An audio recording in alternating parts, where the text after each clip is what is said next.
Welcome to the Victory Podcast, where we explore life, leadership, and journey. I'm your host, Amy Forsyth. John Novalis spent 32 years in leadership and executive roles in the United States Army, retiring as a Brigadier General. He currently resides in Keller, Texas, and works for Bell Helicopter. He's a combat aviator with more than 500 combat hours and multiple overseas deployments during his military service. John is happily married for more than 32 years and sits on the board of directors for Freeform Fibers and gives his time between his family, church, and work, finding life balance and fulfilling his passions in aviation, leadership coaching, and the outdoors. And welcome to the Victory Podcast with John Novalis. Thank you so much for joining us today, John. Thanks, Amy. We talk about life, leadership, and journey on the Victory Podcast. And you've had such an amazing career, and we appreciate you taking the time for people to get to know you a little bit better. It's amazing to read all the things you've done, but we're lucky to have you on the Victory Strategies team.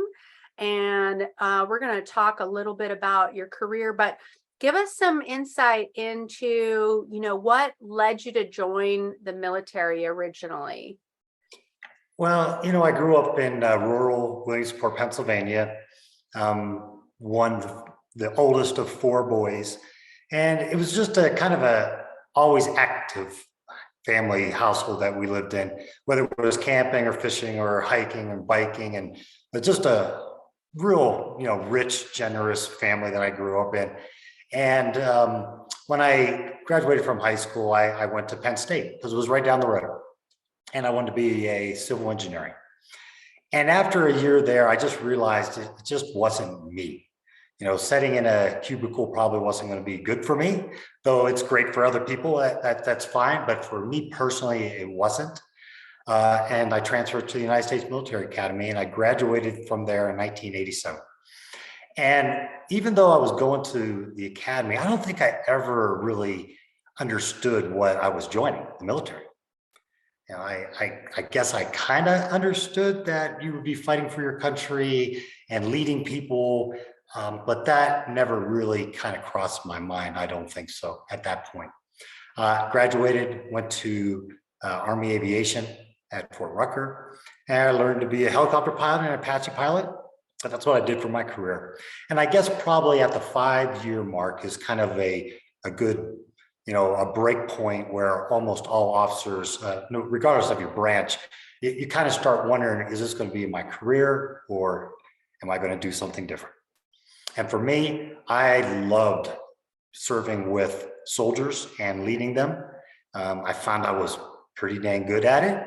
And I think that's really where, my love for leadership and the discussion here that we're having today really resonates well with me, and I enjoyed it. And of course, the Army was good to me and my family. And after 32 years, I finally retired just a couple years ago. So but it was a great journey for sure. Absolutely. And thank you for your service and your family as well. And so Victory Strategies has assembled such an amazing team of leaders from all branches, but and having some Army flavor in there is always good too. So yes, it is. Wonderful. Well, so now that you transition and kind of put the military in the rearview mirror and you're looking forward, reflecting, now you've had time to reflect on those leadership lessons that meant so much to you. But could you tell us what was one of your favorite duty stations and why? Sure. I get that question quite often. Mary and I moved over our 30 to 33 years in the military over 15 times. So you get to see a big part of the country and the world while you're doing it. And I would say that, the favorite one was right at the end of my career, believe it or not. Mary and I were asked by the Chief of Staff of the Army to deploy to Poland and live in Poland for over 2 years. I was a senior military officer in Poland at the time, and my job was to ensure, the United States imperatives were being, carefully managed in that part of the world, as you're well aware. Things are kind of crazy over there right now with Ukraine. That was one of the areas I was looking at for over 2 years as part of a multinational corps. But being over in Poland, another country, and we lived on the economy, basically close to our roots, by the way. Lithuania is just north on Novalis, so I was able to go and actually do a little bit of research on my heritage and my history, and then just being part of a very unique culture was an exciting time, and I got to do it with Mary, and that was probably the best thing about the whole trip. We really learned a lot about ourselves, and because I was so far away from the Army, that's kind of was a good time for me to transition to the civilian world from the military. So a lot of richness in that particular posting for sure. A nice transition away, but that's very interesting because I also served in Poland, and I reflect back on my many deployments overseas, and Poland just struck me as being just this amazing path that many Americans don't get to experience. And my heritage is Polish, and so I did a little research as well. But take us where you're heading now in 2023. You've joined the Victory Strategies team, and you and your family are in Colorado. So tell us what's on the horizon for you now. Well, it was, I think if you don't mind, I'm just going to go back maybe 2.5 years when I retired. And you're trying to figure out first of all, what you want to do, right? And what are those things that make you passionate, that gives you passion. And I immediately joined a consulting firm, a large one, and a senior consultant for Booz Allen Hamilton, specifically in the Middle East, because I spent 3 years in Iraq, a year in Afghanistan, and I spent a lot of time over there in other positions too. So I had some expertise there. And I did that for a while. And of course, COVID came. And I realized that doing Zoom calls like this by myself in my house, consulting was not for me. So I left Booz Allen Hamilton, and then I joined what they call Mission Command Training Program, which is a program that the Army runs, and they bring back some senior military officers to help mentor young soldiers and young officers who are going through some complex decision-making skills. And so we try to give back. And I found I enjoyed that, but clearly I needed more. So just maybe a year ago, I joined Bell Helicopters, and I am now their director for advanced weapons system programs and helping them field the next generation of future vertical lift helicopters. And as I'm doing this with Bell, I realized that, you know what, I really do, this is fun, but there's the passion of leading and maybe coaching and mentoring is part of my, my heart. So that's when I reached out to Jakob in Victory Strategies and see if there was a space for me there. And luckily there was. And I'm really, though I haven't really done much yet on the team, I'm looking forward to really getting after some of this coaching and mentoring and passing on 32 years of leadership experience that the military spent a lot of time giving me and providing me, and I want to share that. Well, wonderful. Victory Strategy is very lucky to have you on the team, and all your many years of leading and really coaching people and developing the next generation. So sure. Wonderful. So now, do you have kids at home still, or? No, I have two sons. One opened up his own company, is his own president doing solar business, and the other one works for a large company in Dallas. But they both live in northern Texas, and that's where Mary and we moved to Keller, Texas, just recently, and to be closer to them. We're not going to chase our children, but it's really nice to be close to the grandson. So. Oh, wonderful. After many years of feeling like a gypsy, you guys have decided on Texas. And yeah, we'll probably move one more time, I'm thinking, Amy. Sure. Well, nowadays you can really get around fairly easy, but that's a nice central location. Oh, yeah, for sure. Yeah, wonderful.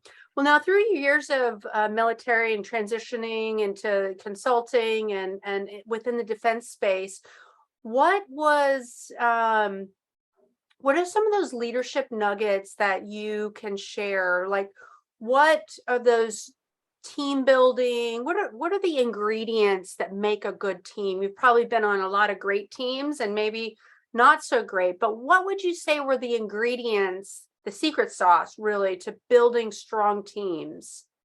Yeah, there was probably two times in my career where team building was like essential. One was in 2000 and let's see, 2015. I took a unit, a brigade size, it's a little over 3,100 soldiers, 150 aircraft, and we deployed them to Afghanistan and then fought there for a year.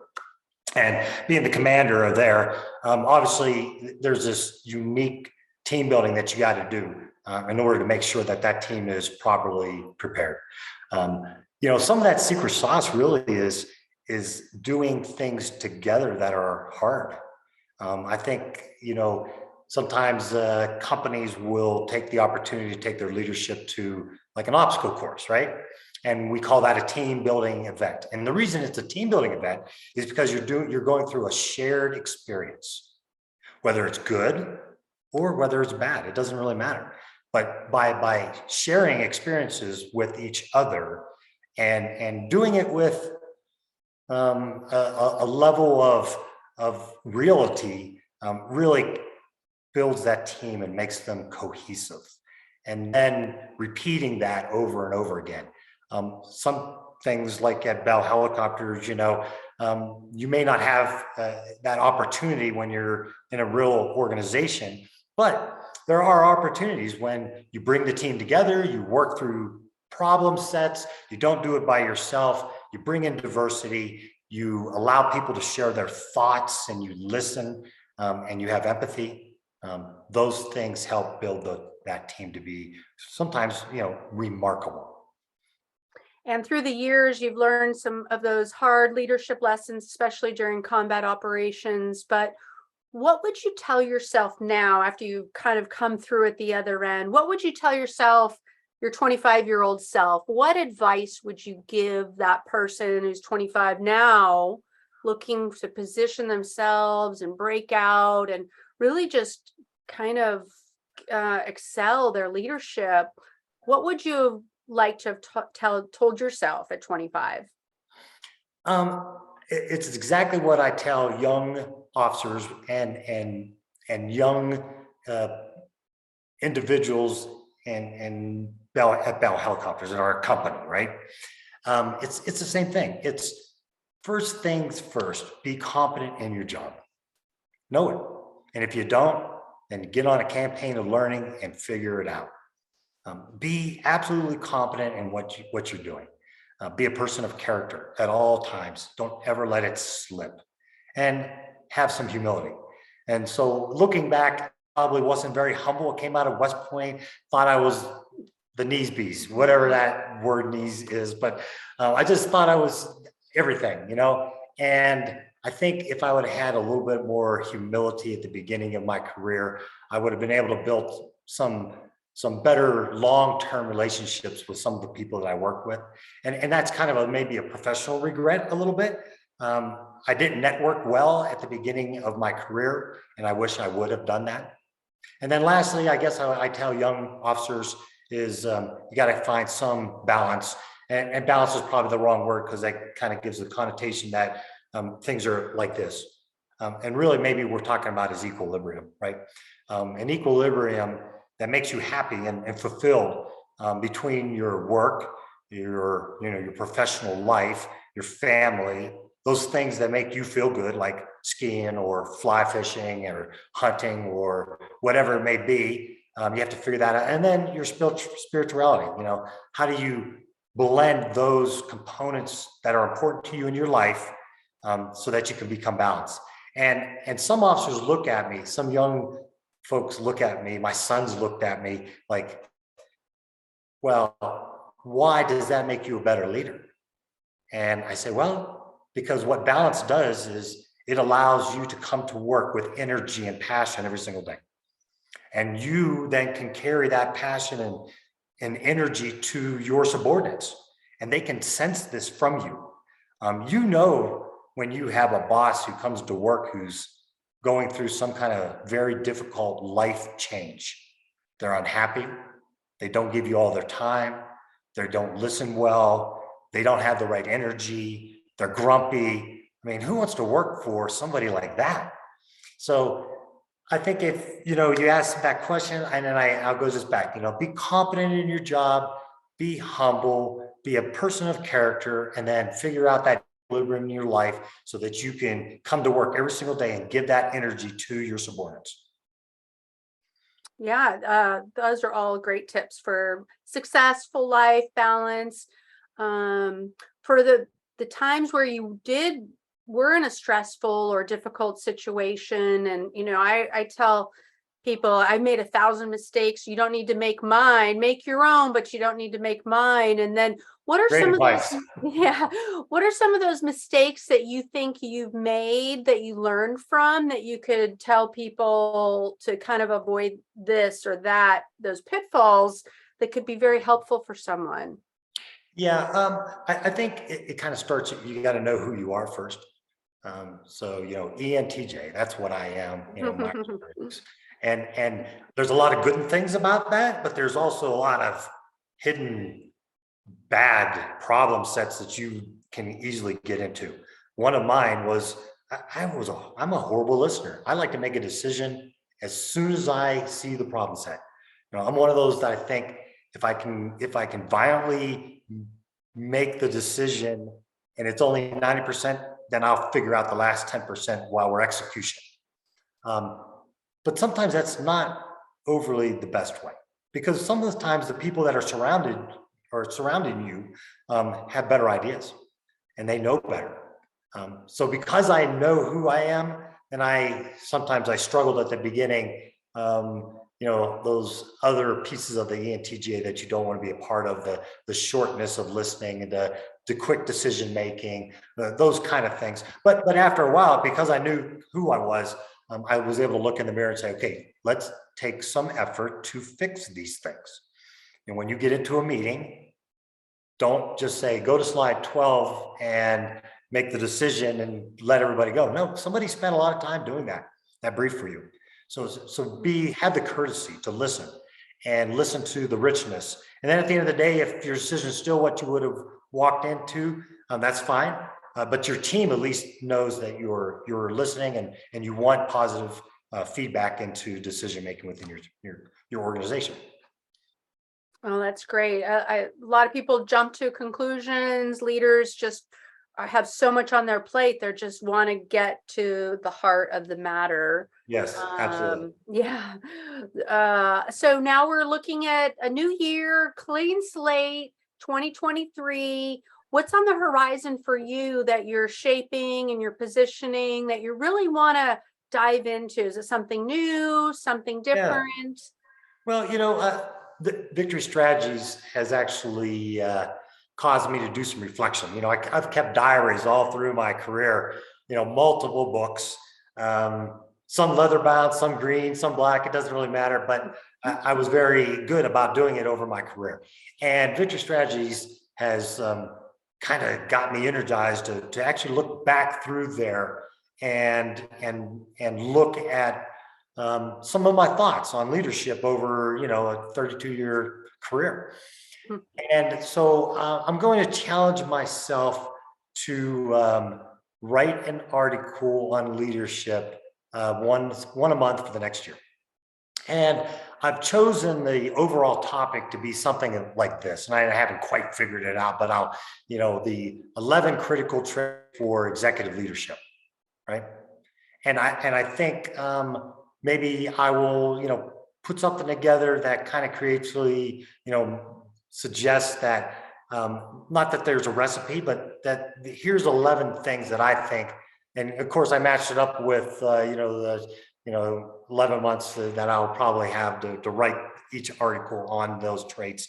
But I'm going to challenge myself to do that, and I know that over 32 years I can figure out what's most important to me. And I've already kind of laid it out, but there are some things that are critical to executive leadership. And one is listening, by the way. That is a part of executive leadership, going into a meeting, knowing that you are the most experienced person in the room, understanding that you might be able to make the decision in a moment's notice, but let the team talk. Here are ideas. Maybe it'll actually change your idea of how you want to go through it. So anyway, next year, that's what I'm going to challenge myself to do that. Should be fun. We'll see how it all turns out. Well, wonderful. Look for your articles. And you mentioned sort of writing things down and, the power of journaling or diary or writing things out has been really helpful to me. Can you talk more about, your volumes of things that you've written down through the years as being a way to process information and help make those decisions for you? Yeah, I think it took me a while to actually figure it out, right? How do you maintain and manage diaries in order to build something that you want to use in a leadership role? So I guess, most people have a notebook and they write everything in the notebook, whether it's a task, whether it's a good idea, whether it's you name it, that's what goes in the book. And then when the book gets filled, that book kind of goes to the wings, goes into a closet, and maybe never get to see the light of day again. So what I did was, as I approached the end of each of those books, I went through them and kept a master diary where I drew from each individual volume over the years and positions, and then drew those key pieces into one separate overall master diary. Okay. And then what I did was, once I completed the first master diary, I would say probably at about 12 years, I actually wrote a white paper off of that. Didn't publish it, didn't do anything, it was just for me. And then 10 years later, I did another one. And then when I became a general officer, I did a third one, and I put all three together. And then that was my, and I used pieces of that to mentor and train and provide leadership advice to soldiers, Marines, airmen, whoever I ran into who wanted to talk about leadership. And then I would, copy or even put a, binding to this thing. And then I handed it to those officers, those people who I thought had serious potential to become either a flag officer or a commander later in their career. And, there's my personal number in there, and, call me whenever. So this mentorship program that I kind of wanted to do with younger officers, I used this litany of diaries to help me figure out, well, what is important to an executive leader? What's important to a junior leader? And how can I process this and give this to them in a format that they can actually create? So I've kept that, and I never published it. I may pull some of that into next year's articles, but I still get called by soldiers and that I served with when they were younger, and they call me and say, "Sir, I'm going to take command. What are your thoughts?" And I immediately just, now I package it up in a JPEG and I send it to them and say, "Okay, read this. Let's do a Zoom together and let's talk through the pages that's in here, because you're going to have some questions after you read it." So that's how I managed it. I don't know if it's right or wrong way, but it worked for me. Well, it sounds like kind of the beginnings of a book, possibly, to Yes, put those my together. wife actually has challenged me to do it. I've been very cautious about doing it for some reason. I'm not sure why. Maybe these pages do that and provide me some, an ability to kind of put things in order, and then maybe write some form of book out of it. Yeah. Sure. Well, what advice would you give those, field grades or, folks that are sort of mid-range leadership in the private sector to break out and be inspired and accelerate their leadership? What advice would you give them in their career where they are? Yeah, I mean that mid-range leadership is always the toughest one, right? Because you're in that position where you're leading subordinates and you're leading peers probably at the same time, and there might be that possibility where you're leading older individuals too, right? It's you're not so senior that everybody below you is your junior and have less experience than you do. So I think that's probably, when you get into that region, that's probably where that you really have to focus on your competence, because you're going to be challenged from all directions. You're going to be challenged from guys who maybe been in the business longer than you. You're going to be challenged by your own peers who, by the way, are competing with you for promotion. And of course, you got young subordinates who are looking at you for your expertise. So I think, when I talk to those mid-range field officers, mid-range professionals, it's listen, whatever it is, be absolutely competent in what you're doing.